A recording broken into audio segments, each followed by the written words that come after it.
Inilah galaksi Bima Sakti, yang merupakan rumah bagi tata surya kita. Karena di dalamnya terdapat matahari dan planet kita, yaitu bumi. Bentuk dari galaksi ini adalah spiral dengan diameter sekitar 100.000 tahun cahaya. Tetangga terdekat dari galaksi ini memiliki jarak 150.000 tahun cahaya yang berada di belahan langit selatan. Dan nama galaksi itu yaitu Galaksi Magellan. Galaksi Bima Sakti memiliki 200-400 bintang. Matahari adalah salah satu bintang yang ada di Bima Sakti. Jumlah galaksi yang ada di alam semesta yaitu lebih dari 20 galaksi yang baru ditemukan. Kemungkinan ada jutaan bahkan miliaran galaksi. Ini merupakan bentuk alam semesta. Bentuknya menyerupai trompet, dan di dalamnya terdapat triliunan bintang dan bahkan galaksi. Penelitian terhadap kemungkinan alam semesta yang berbentuk trompet ini, dilakukan dengan pemodelan matematika yang cermat sesuai data astronomi yang dimiliki. Hasilnya akan terlihat bahwa bentuk alam semesta membentang seperti corong panjang. Selain itu, ujung dari bentuk alam semesta tersebut, akan menyempit sehingga memiliki ruang terbatas.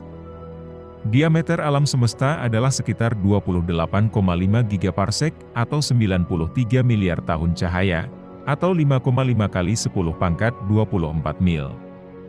Dan ujung alam semesta berjarak sekitar 46,5 miliar tahun cahaya. Alam semesta terdiri dari massa yang sangat besar dan massa jenis yang sangat besar juga. Kemudian, adanya reaksi inti mengakibatkan massa tersebut meledak dan mengembang sangat cepat, hingga menjauhi pusat ledakan. Seperti yang disebutkan tadi, ledakan dahsyat itu terjadi sekitar 13 miliar tahun yang lalu. Teori ini dikembangkan oleh astronom dari Amerika Serikat yaitu Edwin Hubble. Menurut Hubble, pada awalnya bintang-bintang itu berkumpul di satu titik massa yang dikenal dengan volume nol. Namun, pada suatu waktu volume nol itu meledak dan mengembang. Setelah terjadi ledakan dahsyat di volume nol, maka semua galaksi dan bintang-bintang mengalami pergeseran cahaya pada bintang-bintang yang mendekati spektrum merah. Ini adalah proses di mana bintang-bintang mendekati spektrum merah. Alam semesta kemudian dengan cepat mengarah ke era inflasi kosmik, di mana alam semesta berkembang dengan pesat. Partikel seperti proton dan neutron mulai menggelembung. Sekitar 3 menit kemudian, alam semesta mendingin hingga 1 miliar Celcius.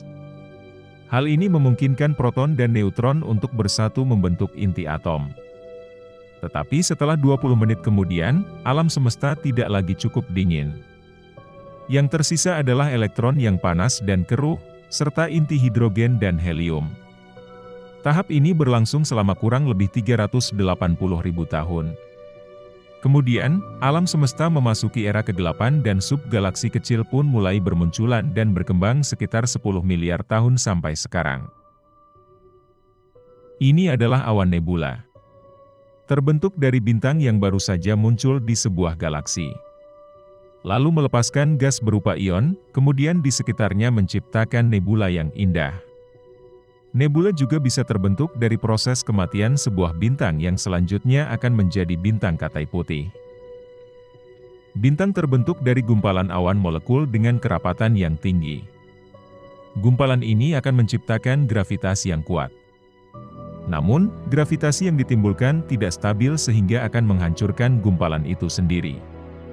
Ketika gumpalan awan ini mulai hancur, material yang ada di tengahnya mulai memanas. Inti gumpalan yang mulai memanas disebut protostar yang merupakan cikal bakal dari bintang. Semakin kecil protostar, intinya akan berputar lebih cepat, sehingga meningkatkan tekanan dan suhu bakal bintang tersebut.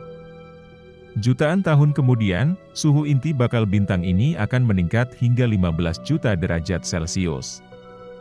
Bintang berukuran besar seperti matahari membutuhkan waktu 50 juta tahun hingga menjadi bintang yang terang. Bintang yang sudah jadi, akan bertahan hidup selama 10 miliar tahun sampai di sekitarnya terbentuk sebuah planet-planet. Bintang memerlukan bahan bakar dan menyediakannya sendiri melalui reaksi fusi nuklir dari hidrogen untuk menciptakan helium. Energi ini akan mencegah bintang mati.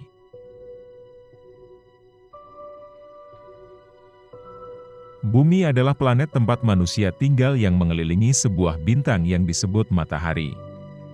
Nah, apakah ada kehidupan atau makhluk cerdas lain di luar sana? Silahkan tulis di kolom komentar.